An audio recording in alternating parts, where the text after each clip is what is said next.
നമസ്കാരം. അനീഷിന്റെ കണ്ടന്റ് മാത്രമേ നിനക്ക് ചെയ്യാനുള്ളൂ എന്ന് ചോദിച്ച ആൾക്കാരോട് here I present animals content. Animals content എന്ന് പറയുമ്പോൾ കുറച്ച് 18+ വരാനുള്ള ചാൻസ് ഉണ്ട്. അതുപോലെ തന്നെ കുറേ കരച്ചിൽ ഡ്രാമകൾ. സത്യസന്ധമായി പറയുകയാണെ, വീഡിയോ കണ്ട സമയത്ത് പേഴ്സണലി ബിഗ് ബോസ് ആ എപ്പിസോഡ് കണ്ട സമയത്ത് എനിക്ക് തോന്നിയത് എന്തൊരു വെറുപ്പിക്കലാ. എൻ്റെ പൊന്നു ഭഗവാനെ, ഇവളൊക്കെ ഒന്ന് എലിമിനേറ്റ് ആയി പോയിരുന്നെങ്കിൽ ബിഗ് ബോസ് ഇരുന്ന് കാണാലോ എന്ന്. Seriously I M saying, Anumol ഒരു ബിഗ് ബോസ് മെറ്റീരിയൽ അല്ല. അനുമോൾ ബിഗ് ബോസിന് ഡിസേർവ് ചെയ്യുന്ന ഒരു കണ്ടസ്റ്റൻറ്റും അല്ല. സംഭവം അനുമോൾ എല്ലാവരും ടാർഗറ്റ് ചെയ്തെങ്കിലും അനുമോൾ അതിൽ പിടിച്ചു നിന്നു, ഓക്കെ, സമ്മതിക്കുന്നു. പക്ഷെ അതല്ലാണ്ട് ഒരു ബിഗ് ബോസ് മെറ്റീരിയലിന് വേണ്ട ഒരു ക്വാളിറ്റീസും ഞാൻ ഈ പെർട്ടിക്കുലർ കണ്ടസ്റ്റൻറ്റിൽ കണ്ടിട്ടില്ല. ഞാൻ പണ്ട് അനുമോളെ പറ്റി റിയാക്ട് ചെയ്തിട്ട് ഞാൻ അവിടെ അങ്ങ് വിട്ടതാണ്. അറ്റ്ലീസ്റ്റ് ഒരു 10-70 എപ്പിസോഡ് ആകുമ്പോഴെങ്കിലും എന്തെങ്കിലും ഒരു മാറ്റം ഉണ്ടാവും എന്ന് കരുതി. ഇതൊരു മാറ്റമില്ല. എന്തെന്നാ നിങ്ങൾ തന്നെ ഈ ഫസ്റ്റ് ബിറ്റിൽ കണ്ട സാധനം പറ. ഒരു ഗെയിം കൊടുത്ത് ഒരു പാവ പോയതിന് കടന്ന് കരയുന്നു. അങ്ങനെ അക്ബറൊക്കെ എന്തൊക്കെ ചെയ്യണം? അക്ബർ കഷ്ടപ്പെട്ട് പെറുക്കിയെടുക്കുക 20 പാവയാണ് ആദില കൊണ്ടുപോയി അടിച്ചു മാറ്റിയിട്ട് അവളുടെ പാവ എന്ന് പറഞ്ഞത്. അക്ബർ എന്തൊക്കെ ചെയ്യണം? പറഞ്ഞ് കരഞ്ഞിരിക്കുക.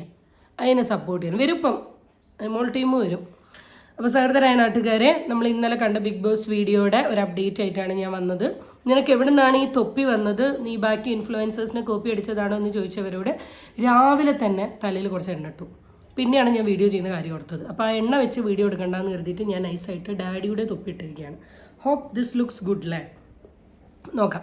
അപ്പോൾ ആദ്യം തന്നെ എൻ്റെ വീഡിയോയിലോട്ട് എല്ലാവർക്കും സ്വാഗതം. ചാനൽ ഇഷ്ടപ്പെട്ടാൽ സബ്സ്ക്രൈബ് ചെയ്യാനും വീഡിയോ ഇഷ്ടപ്പെട്ടാൽ ലൈക്ക് ചെയ്യാനും നിങ്ങൾ ആരും മറക്കണ്ട. അപ്പം എന്താണ് സംഭവം?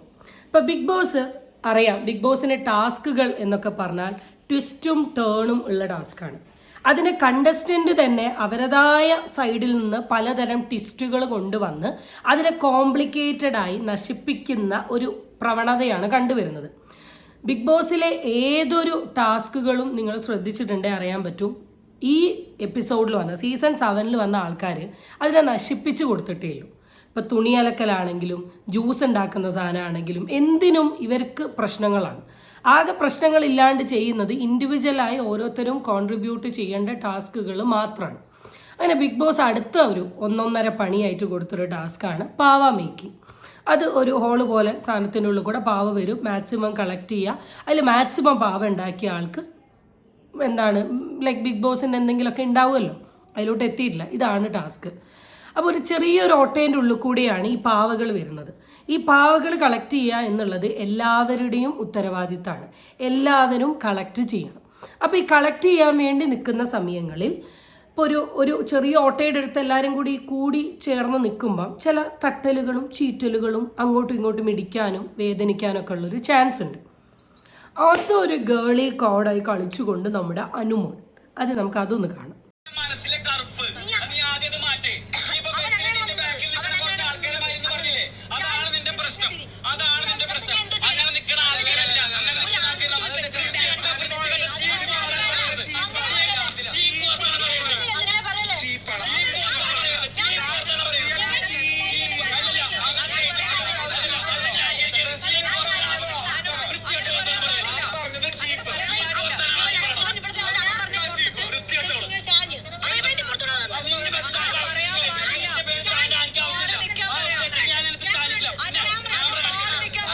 ഇതാണ് സംഭവം.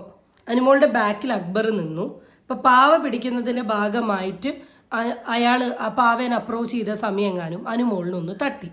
ഇതിന് അനുമോൾ പറഞ്ഞത് അനുമോളെ അക്ബർ വെക്കാൻ നോക്കി എന്നാണ് പറഞ്ഞത്. ആദ്യം തന്നെ ഒരു പൊന്നനുമോളെ, ആ ബിഗ് ബോസിൽ വന്നിട്ടുള്ള ആണുങ്ങളൊക്കെ ഇത്ര ഗതികെട്ടവരല്ല. അനുമോളെ പോലെയുള്ള ഒരാളുടെ അടുത്തൊക്കെ വന്ന് ഈ രീതിയിൽ പെരുമാറാൻ എനിക്ക് മനസ്സിലാവുന്നില്ല. ഈ പെൺകുട്ടി എന്താ ഇങ്ങനെയെന്ന്. ഇവക്ക് ആകെ 2 സ്ട്രാറ്റജി ഉള്ളൂ. ആദ്യത്തെ സ്ട്രാറ്റജി എന്ന് പറയുന്നത് കരച്ചിൽ, രണ്ടാമത്തെ സ്ട്രാറ്റജി എന്ന് പറയുന്നത് സൈക്കോത്തരം കാണിക്കുക. ഇത് രണ്ടുമായിരുന്നു. എന്ന് വെച്ചാൽ കരച്ചിൽ എന്ന് പറഞ്ഞാൽ ഇങ്ങനെ കരയുക, ഇത് അതെറിയുന്നു, ഇതെറിയുന്നു, അത് പൊട്ടിക്കുന്നു, ഇത് പൊട്ടിക്കുന്നു, ഇതൊക്കെയായിരുന്നു അനുമോളുടെ ഒരു സ്ട്രാറ്റജി. ഇപ്പം മൂന്നാമത് അനുമോൾ കൊണ്ടുവന്ന അടുത്ത സ്ട്രാറ്റജിയാണ് ഒരു പെണ്ണെന്ന നിലയിൽ എന്നെ അവിടെയാക്കി, എന്നെ അതാക്കി, എന്നെ അത് തട്ടി, ഇത് തട്ടി, അക്ബർ കല്യാണം കഴിച്ച് നല്ല പൊന്നു പോലുള്ള നല്ല സുന്ദരിയായിട്ടുള്ള ഒരു ഭാര്യയുണ്ട്. ബിഗ് ബോസിൽ വന്ന് കണ്ടിട്ടുണ്ടാവും. ഓ എന്തൊരു ഭംഗിയാളെ കാണാൻ. അങ്ങനെയൊക്കെ നിൽക്കുന്ന സമയത്ത് അക്ബർ എന്തിനാണ് അനുമോളുടെ അടുത്ത് ഈ രീതിയിൽ അപ്രോച്ച് ചെയ്യുന്നത്? അനുമോളെ തട്ടി, അനുമോളെ ഇടിച്ചു, അല്ലെങ്കിൽ അനുമോളെ, ഇതൊക്കെ നമ്മൾ അംഗീകരിക്കാം, ഇതൊക്കെ ഞങ്ങൾ അക്സെപ്റ്റ് ചെയ്യാം. പക്ഷേ ഇൻസ്റ്റഡ് ഒരാണിനെ അത്രമാത്രം വൃത്തികേടാക്കുന്ന രീതിയിൽ പറയാൻ കാണിച്ച് ഈ വൃത്തികെട്ട സ്ട്രാറ്റജിയിൽ നിന്ന് അനുമോൾക്ക് എന്താ കിട്ടുന്നത്? ഞാൻ പൊതുവേ കണ്ടിട്ടുണ്ട്, അനുമോളോട് ഫ്രണ്ട്സ് കോംബോ പിടിക്കുന്ന ആദിലയും നൂറയും അനുമോളുടെ തെറ്റുകൾ ചൂണ്ടിക്കാണിച്ചാൽ വരെ അനുമോൾ പറയുന്നത് മാത്രമാണ് ശരി എന്ന് പറഞ്ഞാൽ നിൽക്കുക. അനുമോളെ സംബന്ധിച്ച് ഇത് വെറും ഒരു ഡയലോഗ് അല്ലെങ്കിൽ ഒരു സ്റ്റേറ്റ്മെൻറ്റ് മാത്രമാണ്. അത് കേൾക്കുന്ന ആൾക്കാർ എങ്ങനെ ബാധിക്കും? ഇപ്പോൾ ലക്ഷ്മി ഒരു ഡയലോഗ് പറഞ്ഞ് അവളവിടെ നിർത്തി, പക്ഷെ ഒനീൽ വിട്ടിട്ടില്ല. ഒനീൽ ഡിഫോമേഷന് കേസ് കൊടുക്കുമെന്ന് പറഞ്ഞിട്ട് ആ സ്റ്റാൻഡിൽ തന്നെ ഒനീൽ നിൽക്കുകയാണ്. ഇതുപോലൊരു കേസ് വന്നാൽ എന്താ? ഈ ബിഗ് ബോസിൻ്റെ ഏറ്റവും വലിയ പ്രശ്നം എന്താ പറയുക? പെണ്ണുങ്ങൾക്ക് നേരെ വരുന്ന വയലൻസ് വലിയൊരു ഇഷ്യൂവും ആണുങ്ങൾക്ക് നേരെ വരുന്ന വയലൻസ് ഒരു ഇഷ്യൂ അല്ലാത്ത രീതിയിലാണ് ബിഗ് ബോസ് പെരുമാറുന്നത്. ലാലേട്ടൻ ഈ വരുന്ന എപ്പിസോഡിൽ ഇതിനെപ്പറ്റി ഡിസ്കഷൻ ഉണ്ടോ എന്നുള്ളത് എനിക്കറിയണം. ഇതേ സെയിം സിറ്റുവേഷനിൽ അനുമോൾ നെവിൻ്റെ കൈ കയറി കടിച്ച് പിടിച്ച് മാന്തിയ ഒരു സീനുണ്ട്. അതുമായി ബന്ധപ്പെട്ടിട്ട് അനുമോളിനൊന്നും പറയാനില്ല. അനുമോളെ തട്ടിയാൽ അതൊരു വലിയ വിഷയം. എന്ത് വൃത്തികേടായ രീതിയിലാണ് അനുമോളുടെ. പിന്നെ അന്ന് അറിയാലോ, കമ്പിളിയൊക്കെ പുതച്ച് വെച്ചിട്ട് അതങ്ങ് കാണിച്ച ആ ഒരു സീൻ അറിയാലോ. അതുപോലെ ഇതും അങ്ങ് ട്രയൽ കാണിച്ചു കൊടുക്കുക. ഈ പറയുന്ന സമയം അക്ബർ നിൽക്കുന്ന നൂറേൻ്റെ ബാക്കിലാണ്. നൂറ് എന്തെങ്കിലും ഒന്ന് പറഞ്ഞോ? ഇവിടെ കേട്ടുകൊണ്ട് നിൽക്കുന്ന, അല്ലെങ്കിൽ സ്ത്രീകൾക്ക് വേണ്ടി സമരം ചെയ്യുന്ന ലക്ഷ്മി വരെ പറഞ്ഞ എന്താ, ഇങ്ങനെ ഒരു സ്റ്റേറ്റ്മെൻറ്റ് നീ പറയരുത്, നീ പറയുന്ന തെറ്റാണ്. എന്നിട്ടും മനസ്സിലാവാത്തൊരു പെണ്ണ്. ആവശ്യത്തിലധികം പ്രശസ്തി ഉണ്ട്, ഫെയിം ഉണ്ട്, പൈസ ഉണ്ട്, റീച്ച് ഉണ്ട്, എല്ലാം ഉണ്ട്. എന്നിട്ടും ബിഗ് ബോസിൽ വന്നിട്ട് ഇമാതിരി നാറിയ കളി കളിച്ച് കപ്പ് വാങ്ങാൻ തോന്നുന്ന ആ ഒരു മനസ്ഥിതിക്ക് വലിയൊരു പ്രണാമം.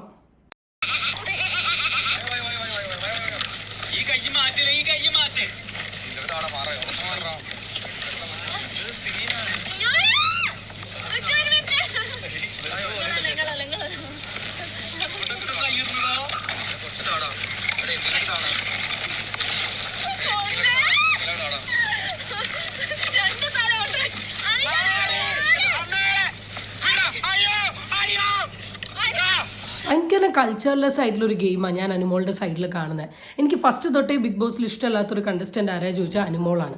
അന്ന് ലാലേട്ടൻ വന്ന് നല്ലൊരു കൊട്ടു കൊടുത്തതിന് ശേഷം അനുമോൾ ഒന്ന് ഒതുങ്ങിയതായിരുന്നു. ഇപ്പോൾ വീണ്ടും തല പുറത്തോട്ട് വന്നു.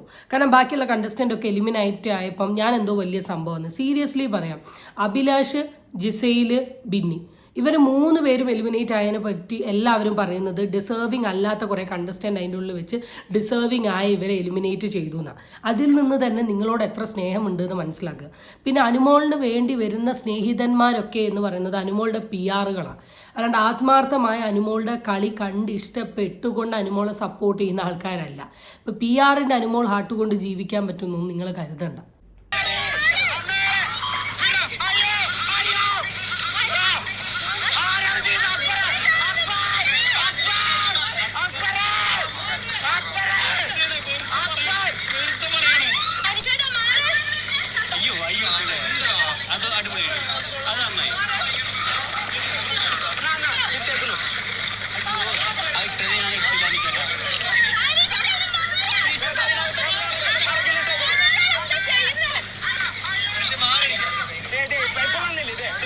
എടോ, ഇത്രയേ ഉള്ളൂ ഗെയിം. ഈ ഗെയിമിനെ ഗെയിമാക്കി എടുത്താൽ മതി.